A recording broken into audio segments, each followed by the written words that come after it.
کے ہاں کھانا ہے. آج کون شخص ہے جو ہمارے قبضے میں آئے گا تو ہم اس سے کہیں گے کہ تو ہمیں دعوت کھلا.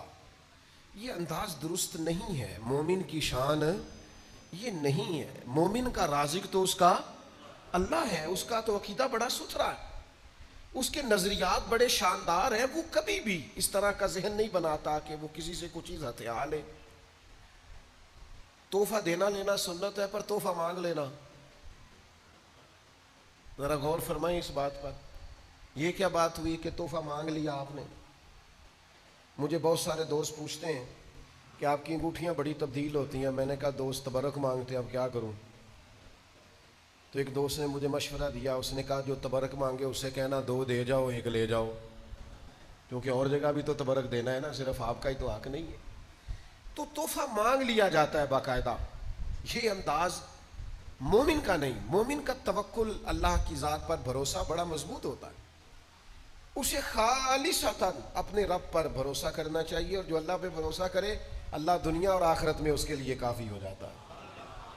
اللہ کے پیارے رسول صلی اللہ تعالی علیہ وسلم نے ارشاد فرمایا, تم میں سے جو شخص بلا وجہ لوگوں سے سوال کرتا رہے گا نا, اسے ضرورت نہیں, مجبوری کوئی نہیں, لیکن بلا وجہ لوگوں سے مانگتا رہے گا صرف اپنے پیسے بڑھانے کے لیے, صرف اپنی ضروریات میں تو اس کو ضرورت نہیں تھی, صرف اپنے وسائل بڑھانے کے لیے, اپنی چیزیں بڑھانے کے لیے, تحفے بڑھانے کے لیے جو لوگوں سے مانگتا رہے گا, حضور فرماتے ہیں قیامت والے دن وہ اللہ تبارک و تعالیٰ سے اس حال میں ملے گا کہ اس کے چہرے پر ہڈیاں تو ہوں گی پر گوشت نہیں ہوگا. یہ بخاری مسلم میں موجود ہے. ہر وقت مانگتا رہا لوگوں سے, کوئی ضرورت نہیں تھی, کوئی مجبوری نہیں تھی, لالچی ہو گیا, حریص ہو گیا. توکل بہت بڑی نعمت ہے. اللہ کی ذات پر بھروسہ کرنا بڑی سعادت ہے. اور پھر یہ کہ بندہ رب سے مانگے نا تو مانگنے میں عزت بھی بڑھ جاتی ہے, اور اس بارگاہ سے تھوڑا بھی ملے, بظاہر قطرہ بھی ملے تو وہ کئی دریاؤں سے زیادہ ہوتا ہے, وہ کئی سمندروں سے بڑا ہوا ہوتا ہے. اللہ پہ بھروسہ کرنا, اللہ سے مانگنا. حضور سید عالم صلی اللہ تعالی علیہ وسلم نے فرمایا, نمک کی بھی ضرورت ہو تو اپنے رب سے مانگو, اللہ کے حضور سوال کرو. لیکن لوگوں سے طلب کرنا, لوگوں پر امیدیں رکھنا, اور پھر میں لوگوں کو دیکھتا ہوں وہ اعتراض کر رہے ہوتے ہیں, وہ کہہ رہے ہوتے ہیں جی میرے بھائی کے پاس دیکھیں کتنا مال ہے, مجھے نہیں دیتا. تو بھائی اس نے محنت کی ہے, آپ بھی تھوڑی کوشش کر لیں. وہ میرے رشتہ دار جی بڑے مالدار ہیں, ان کو کبھی میرا خیال نہیں آیا. خدا کے بندے, تو جتنا رشتہ داروں کے مال کو دیکھتا ہے, کبھی اتنی توجہ اپنے رب کے خزانوں پہ کرے نا. داتا صاحب رحمۃ اللہ علیہ نے لکھا ہے کہ ایک علاقے میں قحط پڑ گیا تھا, لوگ بڑے پریشان تھے. تو وہاں سے ایک شخص بازار آیا تھیلا لے کے کوئی خریدنے کے لیے. تو وہ تھیلا گھماتا, اٹکیلیاں کرتا, ہنستا مسکراتا آیا, اور جب اس نے چیزیں خرید لیں واپس جانے لگا تو پھر اس کا وہی حال, ہنستا مسکراتا کھیلتا. تو بہت سارے لوگ پریشان تھے, ان کو غصہ آیا کہ قحط پڑا ہوا ہے, کاروبار چلتا نہیں, حالات خراب ہیں, اور تو بڑا خوش ہے. غصہ کیا لوگوں نے, کہا یار کوئی خیال کر, حالات کیسے ہیں اور تو اٹکیلیاں کر رہا ہے. داتا صاحب فرماتے ہیں وہ شخص کہنے لگا, تم پریشان ہوں گے, میں پریشان نہیں ہوں, اس لیے کہ میں جس آقا کا غلام ہوں نا, اس نے بھڑولے ٹائم پہ بھر لیے تھے, خزانے اس کے بھرپور ہیں, مال اس کے پاس زیادہ ہے, لہذا ہم تو خوشحال ہیں. داتا صاحب فرماتے ہیں کہ جو لوگ تمہیں ٹینشن لیے نظر آتے ہیں نا, جو تمہیں مالی طور پر ہر وقت آنکھوں میں آنسو لیے نظر آتے ہیں نا, ان کو اگر اتنا بھی اپنے رب کے خزانوں پر یقین ہو جائے نا جتنا اس غلام کو اپنے آقا کے خزانوں پر یقین ہے, تو یہ تمہیں کھلتے ہوئے نظر آئیں, یہ تمہیں خوش ہوتے نظر آئیں, یہ تمہیں مسکراتے دکھائی. لیکن لوگوں کی جیبوں پر توجہ,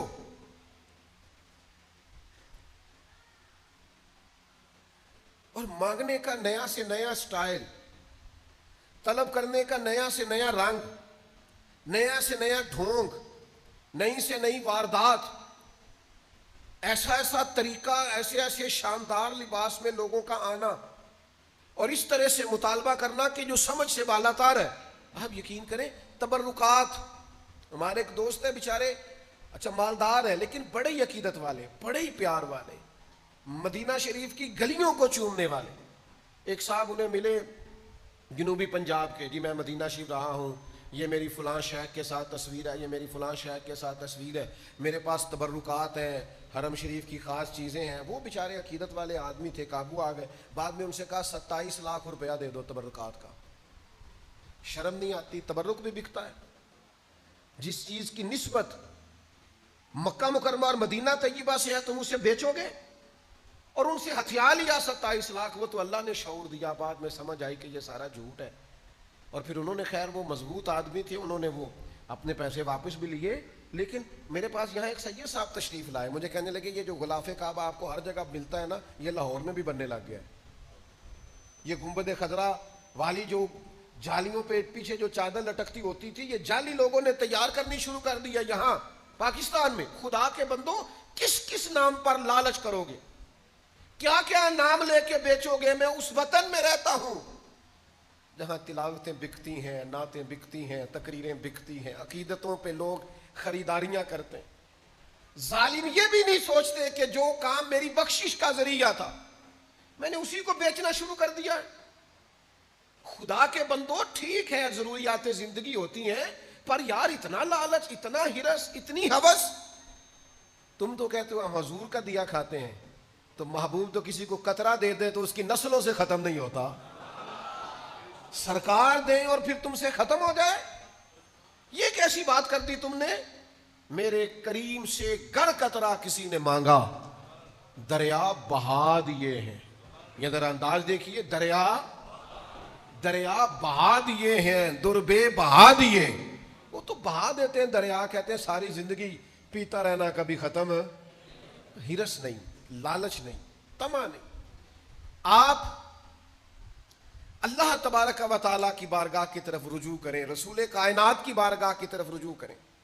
لیکن یہ مزاج. اور پھر ایک بزرگ تھے، پہلے غریب تھے پھر امیر ہو گئے، تو کسی نے مبارک دی کہ شیخ مبارک ہو، اللہ نے بڑے مال دے دیا. فرمانے لگے یار چھوڑ، پہلے ٹھیک تھا، جو پیار کرتا تھا ہم سے تو کرتا تھا نا، اب تو جو پیار کرتا ہے جیب سے کرتا ہے.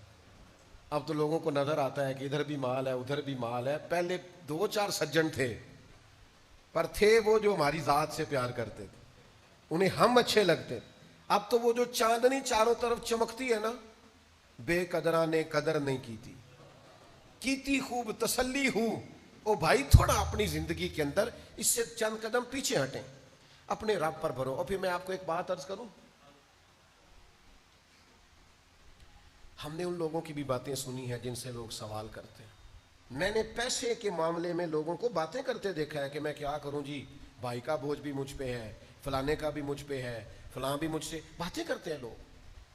آپ ذرا کہیں دین کے لیے کہہ کے دیکھیں، آپ کسی دوست سے کہیں نامینیٹ کر کے یار یہ کام ہے، آپ چہروں کا رنگ بدلتا دیکھیں گے، آپ کیفیت بدلتے دیکھیں گے. لوگ کرسیاں گھما کے روک پھیر لیتے ہیں، کہتے ہیں آپ نے بھی یہ کہنا شروع کر دیا، آپ بھی یہاں تک آ گئے. حضرت امیر معاویہ رضی اللہ تعالیٰ عنہ سے کسی شخص نے ایک دفعہ پوچھا کہ حضرت آپ نے بڑی جنگیں لڑی، سالوں حکومت کی، زندگی میں پیچ و تاب دیکھے، مشکل کام کیا ہے؟ فرمایا مشکل کام ہے کسی بندے سے چندہ لینا، یار دینا، یہ جہاد کے لیے ضرورت ہے، دنیا کا مشکل کام. آپ کسی سے بھی بات کر تو بھائی آپ کا خیال ہے کہ آپ نے بڑی چالاکی دکھائی اور آپ بڑے سمارٹ تھے اور آپ کی گفتگو بڑی لچھے دار تھی اور آپ کی باتوں میں بڑی معنویت تھی، تو سامنے والے نے فٹافٹ اپنی جیب سے آپ کو نکال کے دے دیا. ایسا نہیں ہوتا. وہ کوئی اور ہوتے ہیں جو کہتے ہیں میری سعادت ہے آپ نے مجھے کام بتایا، ورنہ لوگوں کے چہرے بدل جاتے ہیں. وہ تنہائی میں باتیں کرتے ہیں، وہ داستان سرائی کرتے ہیں، وہ لوگوں کو بتاتے ہیں. یوں تو ہر ایک کو شیطان سے ڈر لگتا ہے، پر مجھ کو اس دور کے کچھ انسان سے ڈر لگتا ہے، اور جس کی ہر بات میں پوشیدہ ہو نشتر کی چبھن، ایسے ہر صاحب احسان سے ڈر لگتا ہے. جو احسان جتلائے گا وہ نشتر کی طرح چبھے. کیوں آپ ادھر ادھر دیکھتے ہیں؟ 3 جوڑے بڑے کافی ہیں. ایک روٹی دوپہر میں کھا لی جائے نا تو وہ انسان کے 24 گھنٹوں کے لیے کافی ہوتی. میرے ابا جی کہا کرتے تھے پتر دانے پالو پڑولے چ تے اچار پالو مرتبانے چ تے پرواہ نہیں. آپ اپنی عزت نفس کو قائم رکھیں، اپنا پردہ صرف اللہ رسول کے سامنے کھولیں. دنیا کچھ بھی نہیں دیتی میرے دوستو، سوائے اس کے کہ رسوا کرتی، سوائے اس کے کہ باتیں کرتی ہے. یتیموں کے بارے میں ہم نے باتیں کرتے لوگوں کو سنا ہے کہ ٹھیک ہے والد چلا گیا لیکن ساری زندگی کاروبار کیا، وہ پیسے کدھر ہیں؟ کدھر ہے ان کا مال؟ چھپایا ہوا انہوں نے رکھا ہوا ہے. ایسا تھوڑی تھا کہ ابا چلا گیا تو ان کے پاس کچھ نہیں. وہ جن کو آپ سمجھتے ہیں نا سرپرست